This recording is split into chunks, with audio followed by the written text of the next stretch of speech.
ሰላም ውድ የቻናላችን ቤተሰቦች፣ በሎስት ክፍል 19 ተመልሰናል። ከዚህ በፊት ያሉትን 18 ክፍሎች ካላያችሁ ቅድሚያ እንድታዩ እንዲሁም ቻናላችንን ሰብስክራይብ በማድረግ የቻናላችን ቤተሰብ ይሁኑ። ይህ ኤፒሶድ የሚጀምረው ከጆን ሎክና ከጥብቅ አጋሩ ቡን ጋር ነው። የሁለቱ ወዳጅነት ላለፉት ሳምንታት በጣም ተጠናክሯል። ነገሮችን ሁለቱ አብረው ነው የሚያደርጉት። ደሴቱ ላይ የጆን ሎክ አይነት የሚደንቅ ስብዕና ያለው ጠንካራ እምነትና እምቅ ዕውቀት ያለው ሰው እንደሌለ እስካሁን ግልጽ ሆኖልናል። ጆን በአደንና የጠፋ ነገርን ፈልጎ በማግኘት ላይም የሚስተካከለው የለም። በዚህ የጆን ማንነትም ቡን ኢንስፓየር ይሆንበታል። ሆኖም ጆን ግራ በሚያጋባ ሁኔታ የሚያውቃቸውና ሚስጥር አድርጎ የያዛቸው ነገሮችም አሉ። ይህ ደሴት የእርሱን ሕይወት ቀይሮታል። ከዊልቸር ተነስቶ ዳግም መራመድ የቻለው ደሴቱ ላይ ከመጣ በኋላ ነው። ጆንና ቡን አንድ ከመሬት ስር ከስቲል የተሰራ ነገር አግኝተው እንደነበርና ለቀናት ያክል ለመክፈት ሙከራ ቢያደርጉም እስካሁን መክፈት አልቻሉም ነበር። ጆንም ይህን ነገር ሚስጥር አድርገው መያዝ እንዳለባቸው ለቡን ነግሮታል። እናም አሁን ይህንን ነገር ለመክፈት እየታገሉ ነው። ይህ ከስቲል የተሰራ ምንነቱ ያልታወቀ ነገር ትንሽ መስታወትም አለው። ሆኖም መስታወቱ ጠንካራና ጥይት የማይበሳው ወይም ቡሌት ፕሩፍ በመሆኑ ፊዚክስን በመጠቀም አንድ ነገር ይሰራሉ።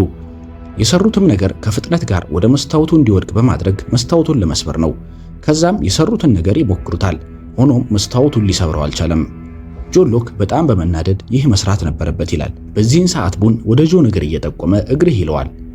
ጆን ሲመለከት እግሩ ላይ የብረት ፍንጣሪ ወግቶት ነበር። ሆኖም ግን ጆን እግሩ ላይ የደረሰው ጉዳት ምንም አልተሰማውም። ጆን ከእግሩ የተሰነቀረበትን ብረት ያወጣዋል። እግሩ ላይ ምንም ስሜት ባለመኖሩ በጣም ይጨነቃል። ምሽት ላይ ጆን አንድ መርፌ በመያዝ የእግሮቹን ሴንሲቲቪቲ ቼክ ያደርገዋል። ሆኖም ግን ምንም ሊሰማው አልቻለም። እርሱ አብዝቶ የሚፈራው ነገር ቢኖር በድጋሚ ፓራላይዝ መሆንን ነው። ይህን በማሰብም ስሜታዊ ይሆናል። በሚቀጥለው ቀን ጠዋት ላይ በድጋሚ መስታወቱን ለመስበር ያንኑ ማቴሪያል መስራት ይጀምራሉ። ቡን ጊዜያችንን እያጠፋን ነው ጆን፣ ይህ ነገር የሚሰራ አይመስለኝም ይለዋል። ጆንም ትክክለኛውን መንገድ መጠቀም መቻልህ ነው እንጂ የማይሰራ ነገር የለም ይላል። ቀጥሎም ደሴቱ የሆነ ምልክት ያሳየናል ይለዋል። ከቆይታዎች በኋላ ቡን ወደ ጆን በመምጣት ግራ የሚያጋቡ ነገሮችን መናገር ይጀምራል። ጆን ይበቃሃል፣ ይህንን ነገር መቼም አትከፍተውም ይለዋል። ጆንም ምን ማድረግ እንዳለብኝ አትነግረኝም፣ ደሴቱ ምልክት ያሳየናል ብያለሁ ይለዋል። በዚህ ሁኔታ ውስጥ እንዳሉ አንድ አውሮፕላን አደጋ ደርሶበት ወደ ደሴቱ ሲወድቅ ጆን ያየዋል። ከዛም ቡንን እኔ ያየሁትን እያየ ነው ይለዋል። ከዛም ቡንን ሲመለከተው ደም በደም ሆኖ ቆሟል። አንድ ንግግርም ደጋግሞ ይናገራል። ቴሬሳ ከደረጃው በታች ወድቃለች ይላል። ከዛም ጆን በድንገት ራሱን ዊልቸር ላይ ያገኘዋል። በጣም ይረበሻል። ሆኖም ግን ይህ ሁሉ አንድ መጥፎ ህልም ነበር። ጆንም ከዚህ አስፈሪ ህልም እንደነቃ ወዲያውኑ ቡኑን ይቀሰቅሰዋል። ወደ ጫካውም አብረው ይሄዳሉ። ጆን ስላየው ህልም ይነግረዋል። እናም አውሮፕላን ሲወድቅ እንዳየና ያየው ነገር ህልም ሳይሆን እውነት እንደሚመስል ይነግረዋል። ቡንም ህልም አእምሮ ላይ የሚፈጠር አንድ ተአምር እንጂ እውነት ሊሆን አይችልም ይለዋል።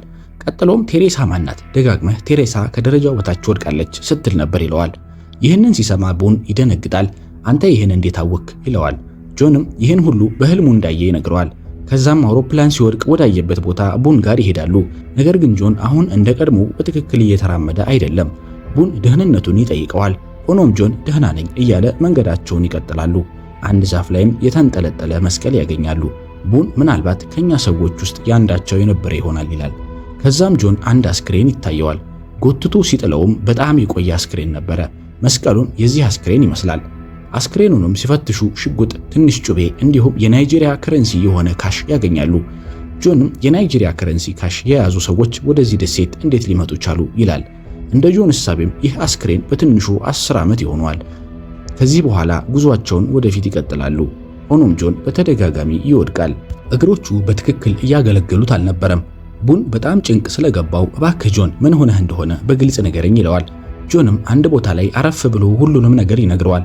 ላለፉት ዓመታት ፓራላይዝ እንደነበረና እዚህ ደሴት ከመጣ በኋላ ደሴቱ እንዳዳነውና አሁን ግን ምን አድርጌ እንደሆነ ባላውቅም ደሴቱ የሰጠኝን መልሶ እየነጠቀኝ ነው። ምናልባት መስራት ያለብኝን መስራት ስላልቻልኩ ይሆናል። ከ3 ሳምንት በፊት በጣም የሚደንቅ ነገር ደሴቱ አሳየኝ። አሁን የማደርጋቸው ነገሮች ጠቅላላ ያኔ ባየሁት ነገር የተነሳ ነው። ቡን እኔ ያየሁትን ብታይ ኖሮ የሚሰማኝን ስሜት ይሰማህ ነበር። አንተም እንደኔ ትሆን ነበረ። የአውሮፕላን አደጋው የተፈጠረው በምክንያት ነው።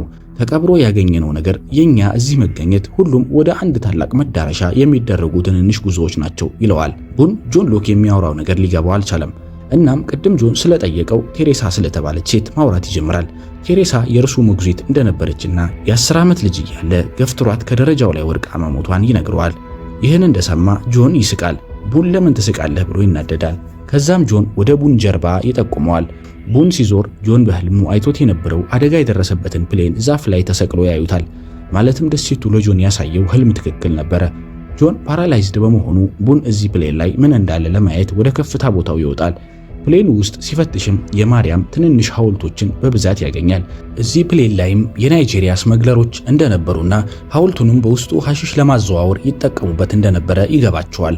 ቡንም ደሴቱ ያሳየህን ህልም ያውልህ ሐሺሽ አዘዋዋሪዎቹ የነበሩበትን ፕሌን ነበር እያለ በንዴት ያሾፋል። ጆንም ምንም ሊገባኝ አልቻለም ይላል። ደሴቱ ላይ እነ ጆንንና የናይጄሪያ ስመግለሮችን ምንድነው የሚያገናኛቸው? በኋላ የምናየው ይሆናል። በሌላ በኩል ስዌር በእጆቹ ቅጠል ይዞ ወደ ሰን ጋርደን በመምጣት ለራስ ህመም የተባለው መድኃኒት ይህ እንደሆነ እርግጠኛ ነሽ? ባላችሁኝ መሰረት ለቀናት እየተቀባሁ ነበረ፣ ነገር ግን ህመሙ ሊተወኝ አልቻለም። ምን ላድርግ ይላታል። ሰንም ምንም አላለችም። ይህ ሲሆን ኬት ከኋላ የስዌርን ሁኔታ እያየች ነበር። ስዌር ኬትን ኢግኖር አድርጓት ያልፋል። ከዚህ በኋላ ኬት ወደ ጃክ በመምጣት ስዌርን ቼክ ማድረግ ሳይኖርብህ አይቀርም፣ ሰሞኑን በራስ ህመም እየተሰቃየ ነው ትለዋለች። ጃክ የስዌር ባህሪ አማሮታል። ወደ እርሱ ቼክ ለማድረግ ከሄደ ስዌር ቀጥተኛ ያልሆነ መልስና ፊት ስለሚናገር ይህንን ደግሞ ጃክ መታገስ እንደማይችል ይነግራታል። ከዚህ በኋላ ሰዓታት ያልፋሉ። የስዌር ህመም ግን አልቀነሰም። ከዛም ጃክ አላስችለው ስላለ ወደ ስዌር በመምጣት ደህንነቱን ይጠይቀዋል። እንደተለመደው ስዌር የማይረቡ ንግግሮችን ሲናገር ጃክ ጥሎት ይሄዳል። ከዛም ስዌር ተጣርቶ ያስቆመውና ይህ ነገር የጭንቅላት እጢ ምናምን ይሆን እንዴ ይለዋል። ጃክም እንደዛ ይሆናል ብለህ ለምን አሰብክ ይለዋል። ስዌርም የኔ አንድ አጎት በዚህ በሽታ ነበር የሞተው፣ ምናልባት በዘር የሚተላለፍ ከሆነ ብዬ ነው ይለዋል። ልፋ ያለው ጃክም ስትራመድ ይዞርብሃል እንዴ ይለዋል። ስዌር መች ቀጥተኛ ምላሽ ይሰጣልና። ሆኖም ግን ጃክ የተወሰነ ከመረመረው በኋላ ህመሙን ምን እንደሆነ ያውቀዋል። ችግሩ ያለው ከስዌር አይኖች ነበር። ስዌር መጽሐፍ በጣም አንባቢ ነው። ደሴቱ ላይ ከመጣ ጀምሮ ጊዜውን የሚያሳልፈው በማንበብ ነው። በዚህም የተነሳ ነበረ የአይን ህመሙ ከጭንቅላቱ ጋር ተዳምሮ የሚያሰቃየው። ቀጥሎም ጃክ ከተለያዩ መነጽሮች አቀናጅቶ አንድ መነጽር ይሰራለታል። ከዛም ሰይድ ከገጣጠመው በኋላ ጃክ ለስዌር ይሰጠዋል። ከዚህ ሁሉ በኋላ እንኳን ጃክን አመሰግናለሁ አይለውም። ወደ እነ ጆን ሎክ ስንመለስ ቡን ከናይጄሪያኖቹ ፕሌን ውስጥ እንዳለ ወዲያ ወዲህ ሲል ፕሌኑ ባላንሱ ይዛባል። እናም ቡን ውስጥ እንዳለ ለመውደቅ መንቀሳቀስ ይጀምራል። ጆን ሎክ ቡን በፍጥነት ለቀህ ውጣ ይለዋል። ሆኖም የቡን አይኖች የፕሌኑ ሬዲዮ ላይ ያርፋሉ። ከዛም መስራት አለመስራቱን ቼክ ያደርገዋል። ከዛም በሬዲዮ መልእክት ያስተላልፋል። ሆኖም መልስ አላገኘም። በድጋሚ አንድ መልእክት ያስተላልፋል። እኛ የኦሺያኒክ አውሮፕላን አደጋ ተራፊዎች ነን ይላል። ሆኖም ፕሌኑ ቦታውን ለቆ ወደ መሬት ይከሰከሳል። በዚህ አደጋ የተነሳ ቡን ከፍተኛ ጉዳት ይደርስበታል።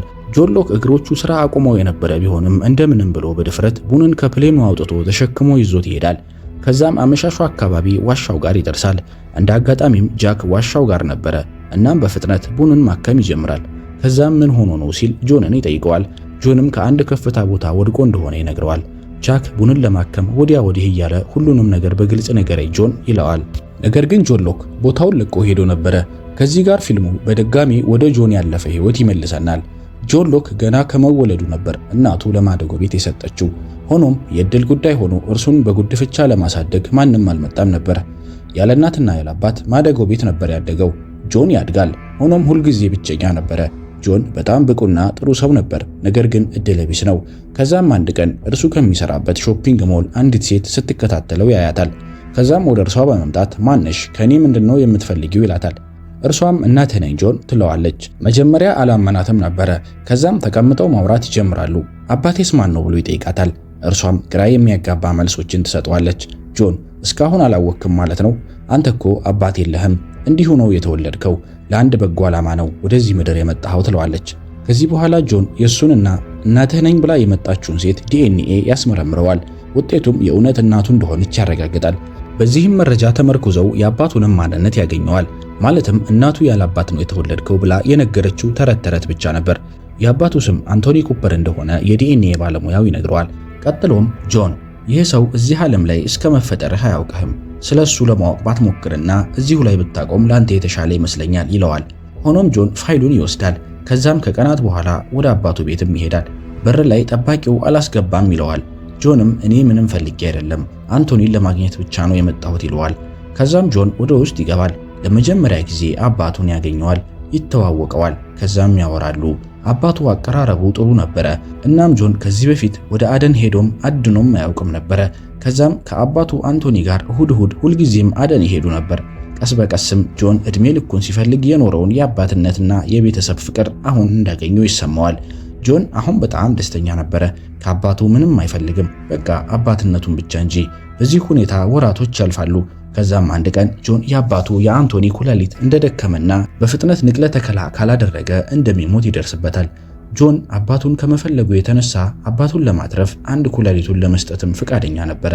ከዛም ሆስፒታል ይገባሉ። ጎን ለጎን አብረው ይተኛሉ። አንቶኒ ልጁን ምስጋና ያቀርብለታል። የልጅነት ግዴታህን ተወጥተሃል ይለዋል። ጆንም ምንም አይደለም ይላል። ከኦፕሬሽኑ በኋላ ጆን አይኖቹን ሲገልጥ ብቻውን ነበረ። አባቱ ካልጋው ላይ አልነበረም። ጆን በመደንገጥ ነርሷን ይጠይቃታል። አንቶኒ ከመኖሪያ ቤቱ በግል እንክብካቤ ላይ እንደሆነ ትነግረዋለች። ጆን አልገባኝም ይላል። በዚህ ሰዓት እናቱ ትመጣለች። ከዛም ጆን ይቅርታ አድርግልኝ፣ እኔ አንተን ሸጥኩህ። ይህ የእሱ ሐሳብ ነበረ። እኔ ይህን እንዳደርግ ጠቀም ያለ ገንዘብ አባትህ ሰጠኝ፣ ምክንያቱም እርሱ ኩላሊት ያስፈልገው ነበረ። ስለዚህ አንተን መጠቀሚያ አድርጎ ሄደ ትለዋለች። ይህን ሲሰማ የጆን ልብ ይሰበራል፣ ማልቀስ ይጀምራል። በተደጋጋሚ ይህን እኔ ላይ ልታደርጉ አትችሉም ይላል። ምን አይነት ጭካኔ ነው የገዛ ልጃቸው ላይ የፈጸሙት? ከዛም ጆን በትክክል እንኳን ሳያገግም ከሆስፒታል ይወጣና ወደ አባቱ ቤት ይሄዳል። እዛም እንደደረሰ ጋርዶ አያስገባውም፣ ምክንያቱም አባቱ የሚፈልገውን አግኝቷልና። ከዛም ጆን የመግቢያው በር ላይ በተሰበረ ልቡ ቆሞ እኔ ላይ እንደዚህ ልታደርጉ አትችሉም ይላል። ከዚህ በኋላ አሁን ወዳሉበት ወደ ደሴቱ እንመለስ። ምሽት ላይ ጆን ሎክ መሬት ላይ ተቀብሮ ያገኙት ነገር ላይ ወይም ሃቹ ላይ ተደፍቶ እያለቀሰ ከኔ ምንድነው የምትፈልገው? ያዘዝከኝን ሁሉ አድርጌያለሁ፣ አሁን ደግሞ ምን ፈለክ? ይላል። በዚህ ቅጽበት ታዲያ እዚህ ሃች ላይ መብራት ይበራል። ይህንንም ጉድ በትንሿ መስታወት በኩል ጆን ሎክ ይመለከታል። ይህ ኤፒሶድም እዚህ ላይ ይጠናቀቃል።